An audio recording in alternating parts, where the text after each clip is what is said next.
क्या आपने कभी सोचा है कि हमारे ठाकुर श्री बांके बिहारी जी की सबसे बड़ी कमजोरी क्या है?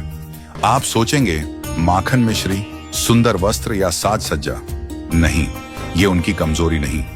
ठाकुर जी की सबसे बड़ी कमजोरी है भक्त का प्रेम और उसकी सहजता। आइए इसे एक सुंदर कथा से समझते हैं। महाराष्ट्र के महान संत नामदेव जी परम भगवत प्रेमी थे। वे दिन रात प्रभु के नाम का संकीर्तन करते, कीर्तन सुनते और गाते। एक दिन वे पुंडरीकनाथ मंदिर में दर्शन हेतु पहुंचे। उनके पैरों में जूते थे। उन्होंने सोचा कि यदि जूते बाहर उतारे तो कहीं चोरी ना हो जाए, तो उन्होंने उन्हें कमर में बांध लिया। न कोई लोभ था, न चालाकी, बस एक सहजता थी। मंदिर में प्रवेश कर उन्होंने कीर्तन सुनना आरंभ किया। संकीर्तन में ऐसे लीन हुए कि उन्हें अपने शरीर का भान भी न रहा। पर कुछ लोगों को उनकी कमर में बंधे जूतों की नोक दिख गई। उन्होंने नामदेव जी को डांटा, कैसा भक्त है यह, मंदिर में जूते बांध कर आया है, और उन्हें अपमानित करके मंदिर से बाहर निकाल दिया। नामदेव जी बाहर बैठे और अपने मन से बोले, प्रभु आपने मुझे बाहर निकाला, कोई बात नहीं। पुजारियों ने मुझे धक्का दिया, यह भी कोई बात नहीं, परंतु अब आपका नाम मेरे कानों तक नहीं आ रहा, यही दुख है। जब भगवान ने यह निर्दोष और प्रेमपूर्ण भाव सुना तो वे द्रवित हो उठे।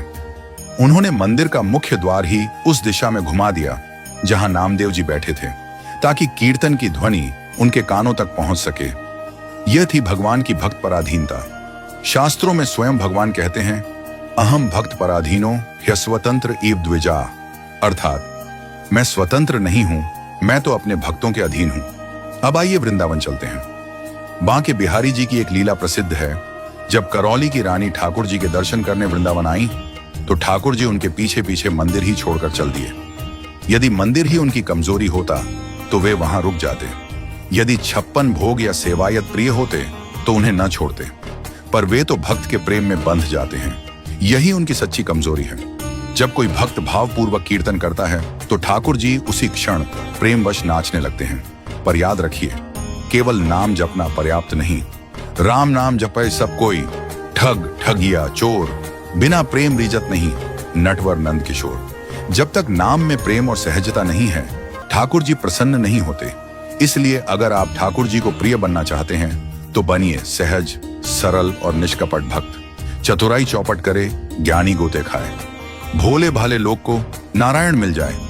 ठाकुर जी उसको पसंद करते हैं जो सीधा, सरल और निर्दोष हो।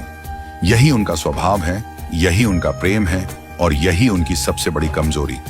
तो अगली बार जब आप ठाकुर जी के दर्शन करें तो केवल भोग या पूजा लेकर मत जाएं, प्रेम और सहजता लेकर जाएं। वही उन्हें सबसे प्रिय है।